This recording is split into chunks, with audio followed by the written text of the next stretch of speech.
Łomżyński Park Krajobrazowy Doliny Narwi. Jedno z niewielu miejsc w Polsce, gdzie rzeka płynie swoim naturalnym, nieuregulowanym korytem. Konsekwencją jest obecność na tym obszarze ogromnej liczby większych i mniejszych starorzeczy oraz płytkich rozlewisk na podmokłych łąkach. Panują tu znakomite warunki do życia dla wielu gatunków roślin i zwierząt.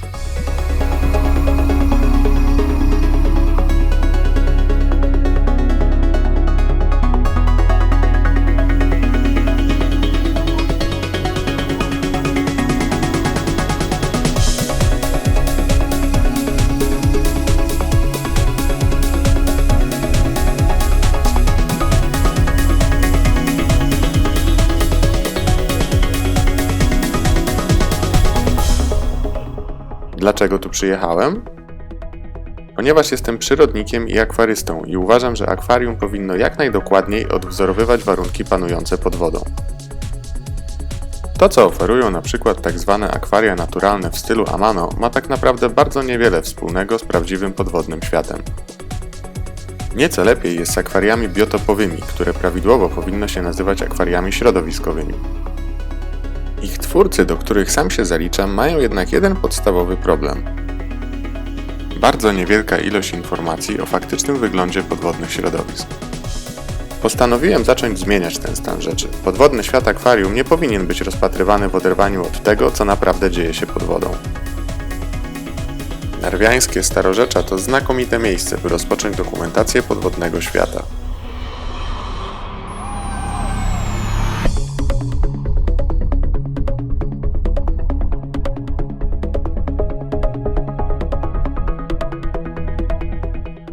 Niewielkie starorzecze z małą ilością roślin w toni wodnej. Porośnięty szuwarami brzeg z daleka wydaje się jednolity i monotonny. Jest on jednak bardziej zróżnicowany niż mogłoby się to wydawać na pierwszy rzut oka. Występuje tu ogromna liczba mikrośrodowisk, w których toczy się życie ryb. Schowane między szuwarami zatoczki oferują mnóstwo kryjówek. Podobnie jak pozornie nieciekawe wysepki ze starych liści i łodyg zakotwiczone wśród żywych roślin. Czy wreszcie zanurzone w wodzie fragmenty roślin lądowych. To od nich właśnie rozpoczniemy naszą dzisiejszą podwodną podróż.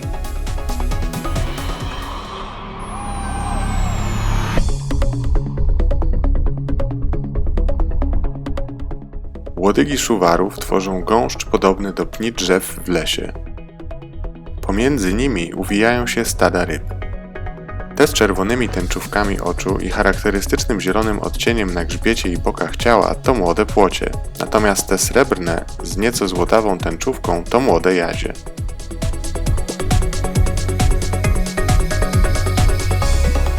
Mocne światło słoneczne penetruje w głąb wody, umożliwiając zachodzenie intensywnej fotosyntezy. Świadczy o tym najlepiej nitka srebrnych bąbelków unoszących się z łodygi rogatka. To tlen, czyli produkt uboczny fotosyntezy.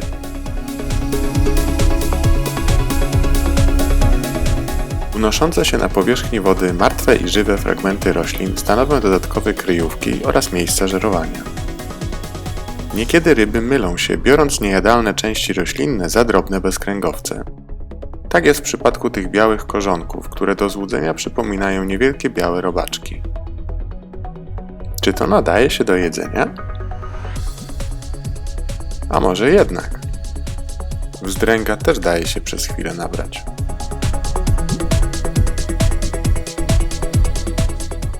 Lepszym miejscem do żerowania są unoszące się na powierzchni wody łodygi rogatka. W zgromadzonym na drobnych listkach osadzie żyją tysiące drobnych zwierząt, którymi żywią się młode ryby.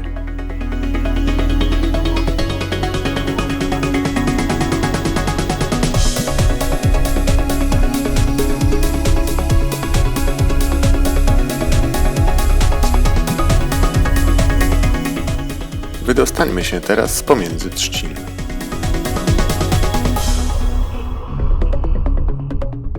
Za ostatnimi łodygami zaczyna się otwarta toń wody.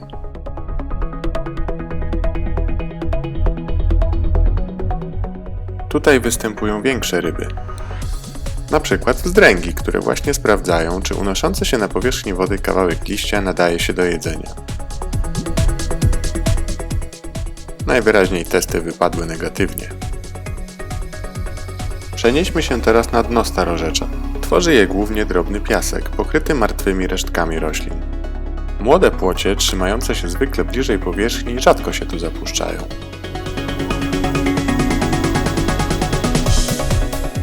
W mętnej wodzie majaczą jednak kształty innych ryb.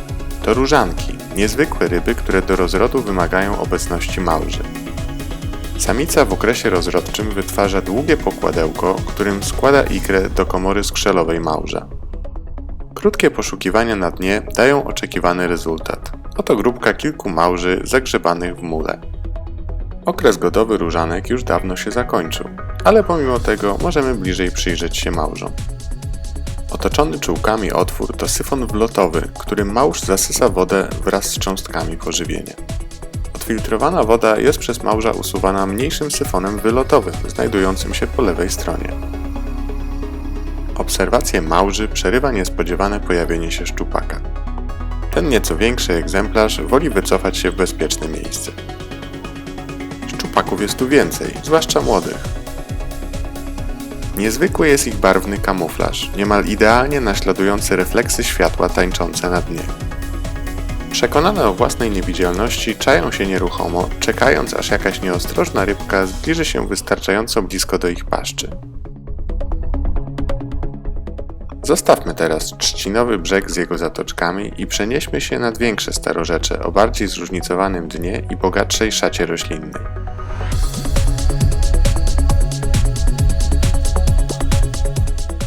Na powierzchni wody niedaleko brzegu unoszą się pływające liście grzybieni.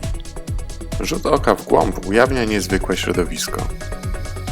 Gęste zarośla podwodnych liści, pomiędzy którymi śmigają ławice ryb. Ponownie schodzimy pod wodę. Młode płocie, jazie i różanki uwijają się w zielonym gąszczu. Przyjrzyjmy się przez chwilę temu środowisku.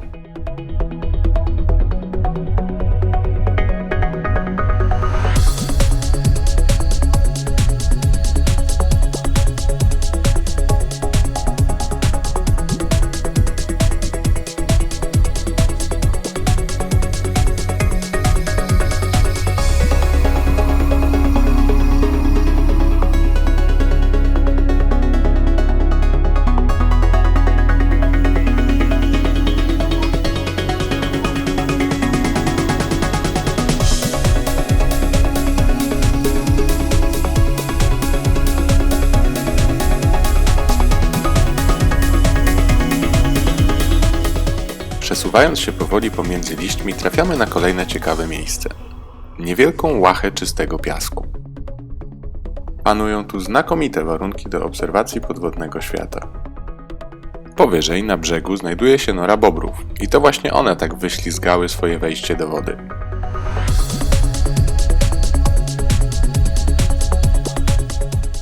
Na pierwszy plan, jak zwykle, wysuwają się młode płocie i jazie.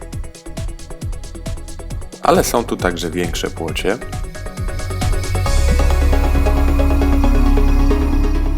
młode, bardzo płochliwe okonie, znane nam już różanki, a także kiełbie, a w zasadzie to jeden kiełb, którego obecność stwierdzam z zaskoczeniem, ponieważ kiełbie najczęściej występują w grupach. Nasz samotnik nic sobie jednak nie robi ze swojej samotności i metodycznie przesiewa piasek przez skrzela w poszukiwaniu pożywienia. Zostawiamy już naszą piaszczystą łachę i przenosimy się na środek starorzecza, porośnięty pływającymi liśćmi grzybieni. A pod wodą kolejne ciekawe środowisko. Tym razem las grzybieniowych łodyg, pomiędzy którymi krążą czerwonopłetwe wzdręgi.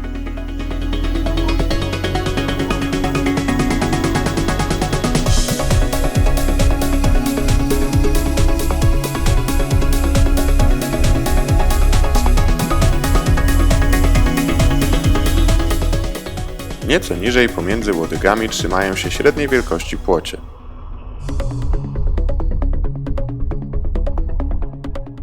Jest tu także drobnica.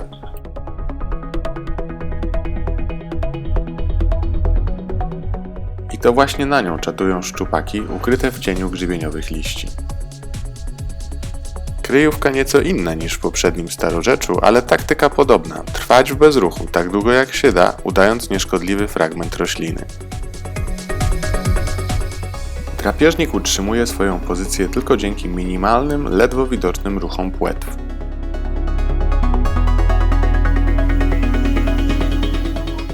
Nawet wypłoszony spod jednego liścia nie decyduje się na gwałtowną ucieczkę.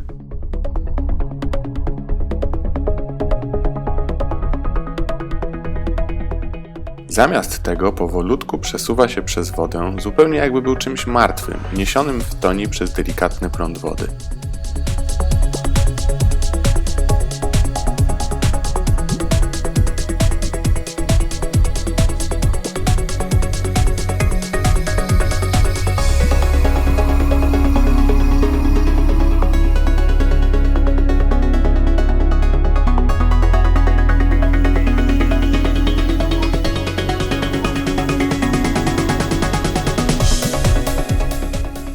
Szczupak dobrze wie, co robi.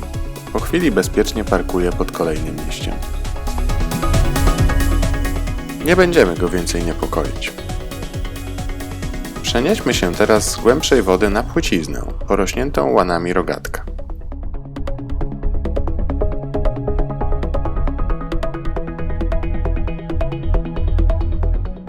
Dobre nasłonecznienie i niewielka głębokość powodują, że temperatura wody jest tu o kilka stopni wyższa niż w pozostałej części starorzecza.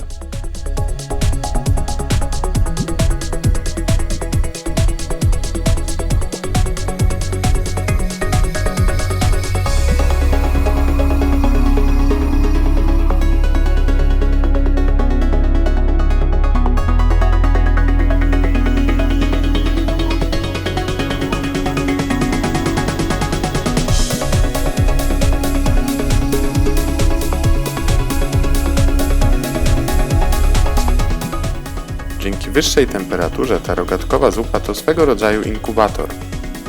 Złożona tu przez dorosłe ryby ikra szybciej się rozwija, a przebywające tu po wykluciu młode osobniki szybciej rosną.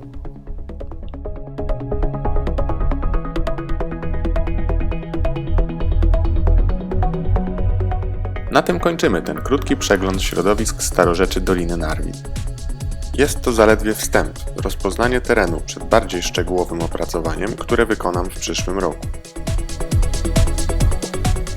Mam jednak nadzieję, że nawet tak krótki film pozwolił się Państwu zorientować, jak wyglądają naturalne środowiska życia ryb słodkowodnych i jak odmienne są od tego, co zwykle proponuje się pod nazwą akwarium biotopowe czy akwarium naturalne. Warto pokusić się o próbę odtworzenia w akwarium rzeczywistego wyglądu podwodnego świata. Hodowane przez nas ryby zrewanżują się nam pełniejszymi barwami i ciekawszym, bardziej naturalnym zachowaniem. Dziękuję Państwu za uwagę i już teraz zapraszam na kolejny film z serii Podwodny Świat.